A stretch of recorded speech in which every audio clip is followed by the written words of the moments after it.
পাকিস্তান কি এমন একটি ক্ষেপণাস্ত্র তৈরির পথে এগোচ্ছে যার পাল্লা দক্ষিণ এশিয়ার সীমা ছাড়িয়ে সরাসরি যুক্তরাষ্ট্র পর্যন্ত পৌঁছাতে পারে? 2026 সালের মার্চে যুক্তরাষ্ট্রের গোয়েন্দা প্রধান তুলসি গ্যাবার্ট মার্কিন কংগ্রেসে পাকিস্তানের দীর্ঘ পাল্লার মিসাইল কর্মসূচি নিয়ে গুরুতর উদ্বেগ প্রকাশ করেন। তার বক্তব্য অনুযায়ী পাকিস্তানের এই মিসাইল কর্মসূচি ভবিষ্যতে এমন সক্ষমতার দিকে যেতে পারে যা যুক্তরাষ্ট্রের মূল ভূখণ্ড পর্যন্ত পৌঁছানোর মতো আন্তঃমহাদেশীয় ব্যালিস্টিক মিসাইল অর্থাৎ আইসিবিএম এর সম্ভাবনা তৈরি করবে।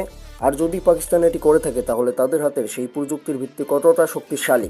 তাদের সবচেয়ে দীর্ঘপাল্লার ব্যালিস্টিক মিসাইলগুলোর একটি হলো শাহিন-3। এর আনুমানিক রেঞ্জ প্রায় 2700 কিলোমিটার। এই পাল্লা পাকিস্তানকে ভারতের প্রায় পুরো ভূখণ্ডে আঘাত করার সক্ষমতা এনে দেয় এবং বিশেষ করে ভারতের আন্দামান ও নিকোবর দ্বীপপুঞ্জকে লক্ষ্য করার সক্ষমতা তৈরি করে। কিন্তু আইসিবিএম এর ক্ষেত্রে বিষয়টা সম্পূর্ণ আলাদা। সাধারণভাবে 5500 কিলোমিটারের বেশি পাল্লার মিসাইলকে আইসিবিএম বলা হয়। অর্থাৎ পাকিস্তানের প্রকাশ্যে 2700 কিলোমিটারের সক্ষমতা থেকে আইসিবিএম পর্যায়ে যেতে হলে তাদের মিসাইল প্রযুক্তিতে বড় ধরনের অগ্রগতি প্রয়োজন।